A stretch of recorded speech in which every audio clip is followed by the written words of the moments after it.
वज़ीर-ए-आज़म का 2 रोज़ा दौरा आज़रबाईजान, ECO सरबराह इजलास में शिरकत करेंगे।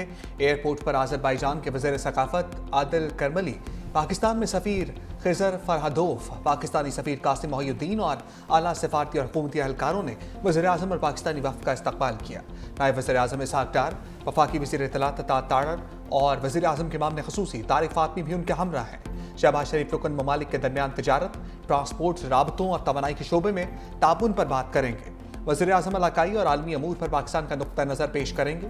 शहबाज शरीफ इलाकाई रवाबित, तिजारत के फ़रोग़, पायदार तरक्की के इक़दामात पर जोर देंगे।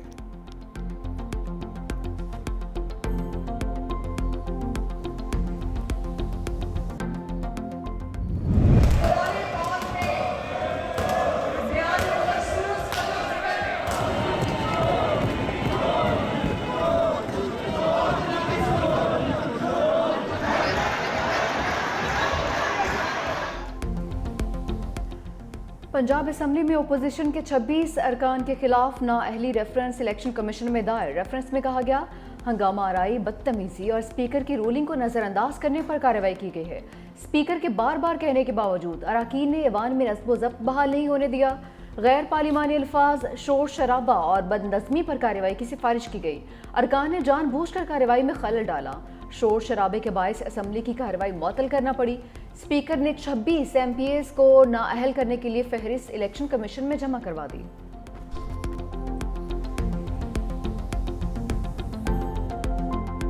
गालियाँ जमहूरियत नहीं है, अगर आप उसके अंदर वल्गैरिटी लाते हैं तो ये जमहूरियत दुश्मनी है। और फिर ये कहते हैं कि ये 45-47 का झगड़ा, टोटल 37 पिटिशन है तुम्हारी और उसमें से 12 तुम्हारे खिलाफ। अगर आपको इतराज़ है तो माता है इसमें बैठे मत। I will not allow this to happen in my house. जो लोग अपने आइन की पासदारी हल्फ की नहीं कर सकते, राइट, उनको उस हाउस का रुकन जिसको उन्होंने हल्फ उठाए रहने का कोई हक नहीं। आइन की खिलाफ वर्जी की किसी सूरत बर्दाश्त नहीं की जाएगी। आइन से मुनहरिफ होने पर आइन में नाअहली वाजिब तस्वुर की गई है।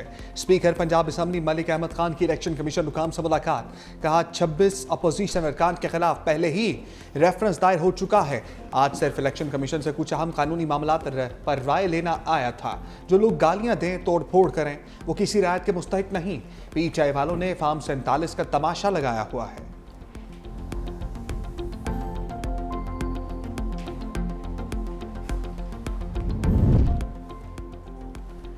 PTI का मुनहरिफ अरकान के खिलाफ रेफरेंस भेजने का फैसला। PTI के रहनुमा असद कैसर ने कहा कि जिन 4 अरकान ने 26वीं आईनी तरमीम में वोट दिया उनके खिलाफ सिफारशात मुरतब की हैं।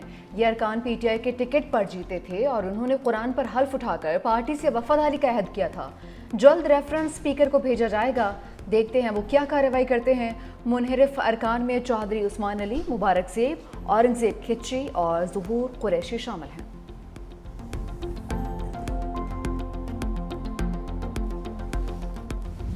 नज़र आया है और ईरान को एक कामयाबी नज़र आई है। इसमें प्राइम मिनिस्टर साहब का बड़ा रोल है और इसके पीछे भी वर्दी है।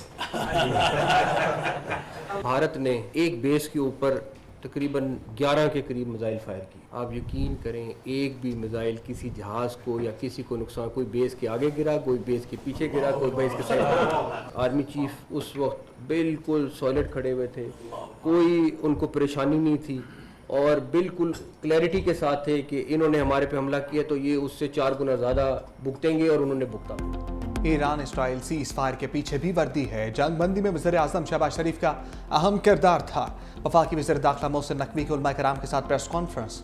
वफाकी वज़ीर ने कहा भारत के खिलाफ जंग में अल्लाह की गैबी मदद पाकिस्तान के साथ थी। भारत ने हमारी एक एयरबेस पर 9 से 11 मिसाइल फायर किए, लेकिन कुछ मिसाइल बेस से पहले और कुछ आगे जाकर गिरे। किसी मिसाइल से पाकिस्तान के किसी जहाज या एयरबेस को नुकसान नहीं पहुंचा। आर्मी चीफ सीना तान कर खड़े थे, उन्हें कोई परेशानी नहीं थी। जब पाकिस्तान ने जवाबी हमला किया, हमारे तमाम मिसाइल निशाने पर लगे। पाकिस्तान ने भारत में किसी भी जगह शहरी आबादी को निशाना नहीं बनाया। वफाकी वज़ीर ने मुहर्रम उल हराम में मजहबी हम आहंगी की ज़रूरत पर जोर भी दिया।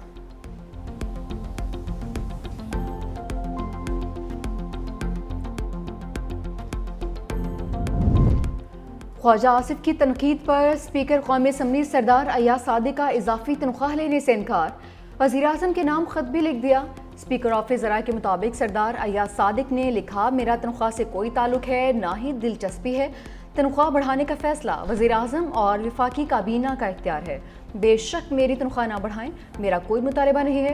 अयाज सादिक ने ख्वाजा आसिफ के इल्ज़ामात का जवाब देने से भी गुरेज किया। स्पीकर की तनख्वाह में इजाफे के मुतालिक हतमी फैसला अब वज़ीर-ए-आज़म करेंगे।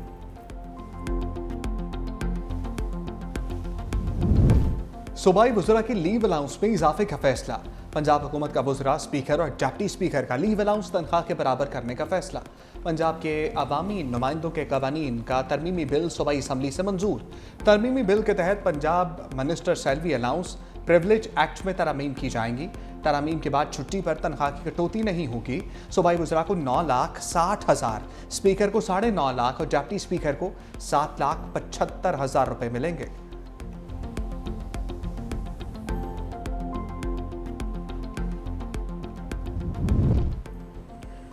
हुकूमत ने कौमी बचत स्कीमों पर शरह मुनाफा में मज़ीद कमी कर दी। डिफेंस सेविंग सर्टिफिकेट्स पर मुनाफे की शरह 15 बेसिस पॉइंट्स कम करके 11.76% कर दी गई। स्पेशल सेविंग सर्टिफिकेट्स पर मुनाफे की शरह में 30 बेसिस की नुमाया कमी, मुनाफे की शरह 10.6% पर आ गई। इस्लामिक सेविंग अकाउंट में मुनाफे की शरह कमी के बाद 9.75% कर दी। शौदा फैमिली वेलफेयर अकाउंट पर मुनाफा 24, जबकि रेगुलर इनकम सर्टिफिकेट पर मुनाफा 20 बेसिस पॉइंट्स कम कर दिया गया है। रेलवे किरायों में आज से इजाफा। पेट्रोलियम मस्तूआत की कीमतें बढ़ने पर पाकिस्तान रेलवे ने एक्सप्रेस और पैसेंजर ट्रेनों के किरायों में 2% इजाफा किया। महकमा रेलवे ने एक माह के दौरान दूसरी बार किरायों में इजाफा किया। 18 जून को भी मुसाफिर और माल बरदार ट्रेनों के किरायों में इजाफा किया गया था।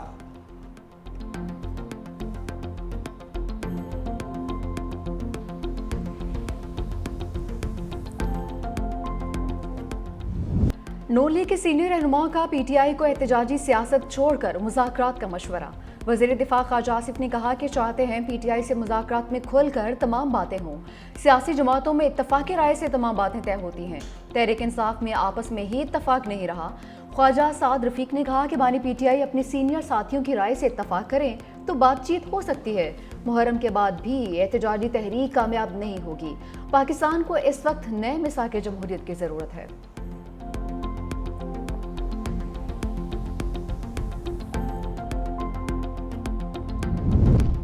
बानी पीटीआई ने कहा उनसे बात करें जिनसे ट्रंप बात कर रहे हैं। हुकूमत से बात करने का कोई फ़ायदा नहीं क्योंकि उनके हाथ में कुछ नहीं। अलीमा खान की मीडिया से गुफ्तगू। कहा अवाम 17 सीटों वाली हुकूमत के साथ नहीं। बानी पीटीआई को तन्हाई में डालकर माइनस करने की कोशिश की जा रही है। हज़ारों लोगों पर कभी एक साथ इतने केसेस नहीं हुए, लेकिन मुश्किल वक्त गुजर जाएगा।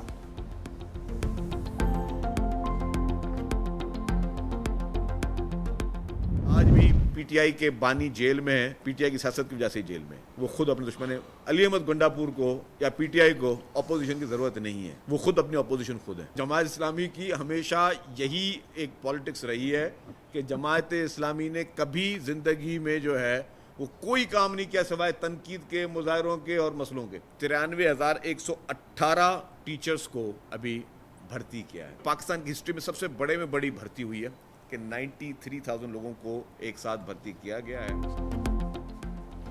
बानी पीटीआई अपनी पार्टी की वजह से जेल में है। अली अमीन गंडापुर को किसी ऑपोजिशन की जरूरत नहीं। तहरीक इंसाफ वाले खुद अपने दुश्मन हैं। सीनियर वज़ीर सिंध शर्जील इनाम मेमन की मीडिया से गुफ्तगू। कहा सियासी मुखालिफिन ने इल्ज़ामात लगाने के अलावा कुछ नहीं किया। जमात इस्लामी वाले अपना काम करते नहीं हैं, बस दूसरों पर उंगली उठाते हैं। चेयरमैन बिलावल भुट्टो के विजन के मुताबिक सिंध में इनकलाबी काम हो रहे हैं। रोटी, कपड़ा और मकान पीपल्स पार्टी क़यादत की जिद्दोजहद का महवर है। सैलाब मुतासरीन को 21 लाख घर दिए हैं। 4 लाख खानदानों को मुफ्त बिजली दी जा रही है। महकमे तालीम में 93,000 से ज़ायद उस्ताद भर्ती किए। मुहर्रमुल हराम के दौरान मातमी जुलूसों की फुल प्रूफ सिक्योरिटी यकीनी बनाएंगे।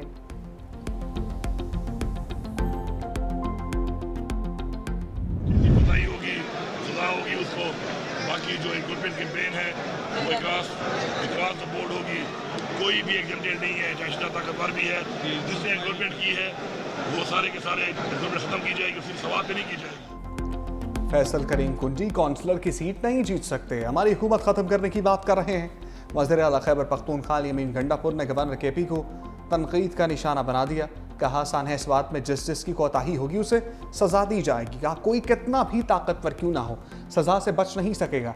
तजावुज़ात को हर सूरत ख़त्म किया जाएगा। ऑपरेशन में कोई दबाव कबूल नहीं किया जाएगा।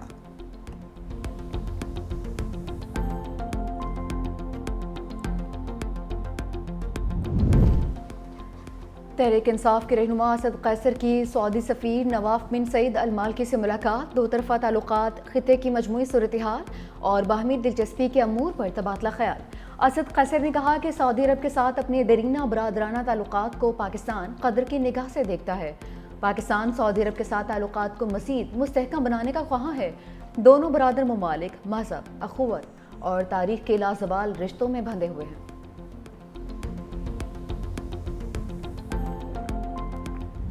एनटीएम ने एक बार फिर खतरे की घंटी बजा दी। मुल्क भर में 6 से 10 जुलाई तक तूफानी बारिशों की पेशगोई। मामूल से ज़्यादा बारिशों से सिंध, जनूबी पंजाब और बलूचिस्तान सख्त मुतासर हो सकते हैं। शहरी और देही इलाकों में अर्बन फ्लडिंग, लैंडस्लाइडिंग और दीगर खतरात से मुतल्लिक अलर्ट भी जारी। गुजरांवाला, गुजरात, फैसलाबाद, लाहौर, कसूर, ओकाड़ा में आंधी और तूफानी हवाओं के साथ बारिश मुतवक्के। खैबर पख्तूनख्वा के दीर, सवात, चित्राल, कोहिस्तान, शांगला समेत गिलगित बल्तिस्तान और आज़ाद कश्मीर में शदीद बारिशें मुतवक्के। नदी नालों में तुग़यानी और सैलाबी सूरत हाल का खदशा। एनडीएम ने तमाम ज़िले और सूबाई इदारों को हदायत जारी कर दी।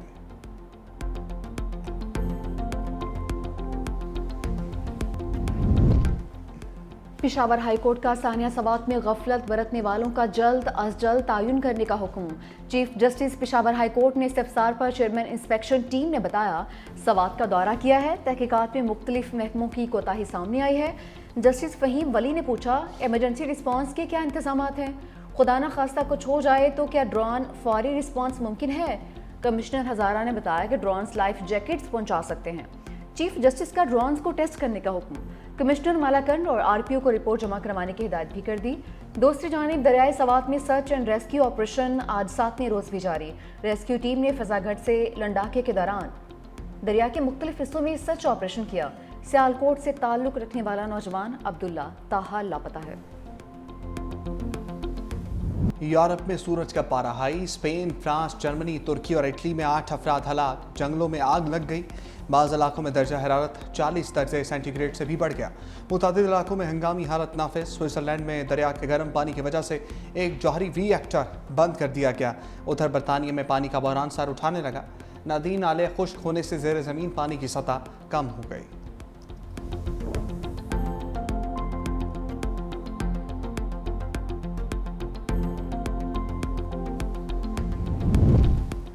शालीमार एक्सप्रेस का इंजन खराब, 4 घंटों से डरकी स्टेशन पर खड़ी है। शदीद गर्मी और परेशानी के आलम में खवातीन, बच्चे और बुजुर्ग मुसाफिर शदीद परेशान।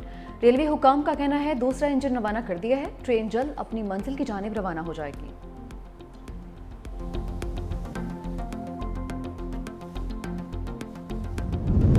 लाहौर के इलाके जौहर टाउन में फार्म हाउस में शेर ने फैमिली पर हमला कर दिया। 2 बच्चों समेत 3 अफराद जख्मी हो गए। जख्मियों को तिबी इमदाद के लिए जिन्ना अस्पताल मुंतकिल कर दिया गया। 2 बच्चों की हालत तशवीशनाक। पुलिस के मुताबिक फार्म हाउस में रखे शेर का जंगला खुला रह गया। वाइल्ड लाइफ की टीम फार्म हाउस पहुंच गई है।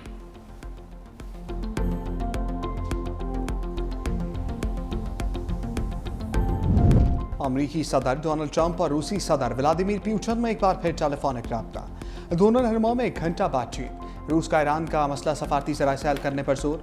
व्लादिमीर पुतिन ने कहा यूक्रेन से मुतल्लिक मकासद से पीछे नहीं हटेंगे, बातचीत से मसले के हल की तलाश जारी रखेंगे।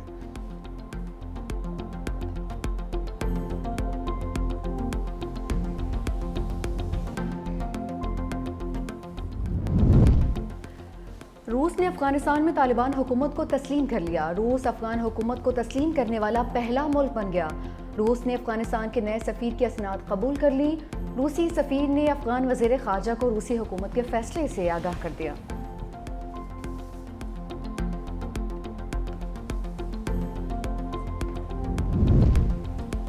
अमरीकी सदर डोनाल्ड ट्रंप का बिग ब्यूटीफुल बिल कांग्रेस से मंजूर। बिल टैक्स और अखराजात से मुताल्लिक है। बिल के हक में 218, मुखालफत में 214 वोट पड़े। बिल मंजूरी के लिए सदर ट्रंप को भेजा जाएगा। सदर ट्रंप का बिल की मंजूरी का खैर मकदम कहा। अमरीकी अवाम को बिल की ज़रूरत थी। दोबारा सदर बनने के बाद मईशत तरक्की कर रही है।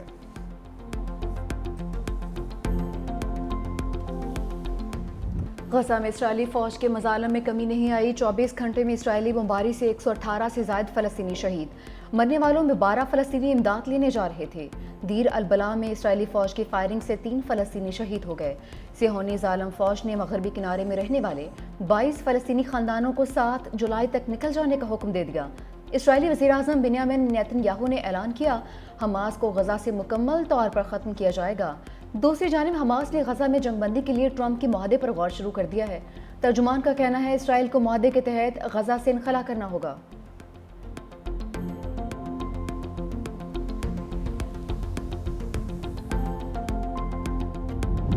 नांगा पर्वत सर करने की मुहिम के दौरान चेक रिपब्लिक की कोहपेमा जाम बहक। नांगा पर्वत बोनर में बेस कैंप में ऑक्सीजन सिलेंडर फटने से खातून कोहपेमा हलाक हुई।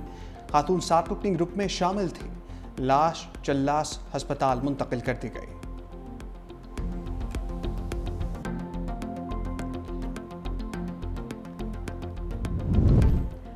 एशियन गेम्स में पाकिस्तान का अव्वलीन मेडल जीतने वाले रेसलर दीन मोहम्मद इंतकाल कर गए। उन्होंने 1954 के एशियन गेम्स में पाकिस्तान के लिए गोल्ड मेडल जीता था।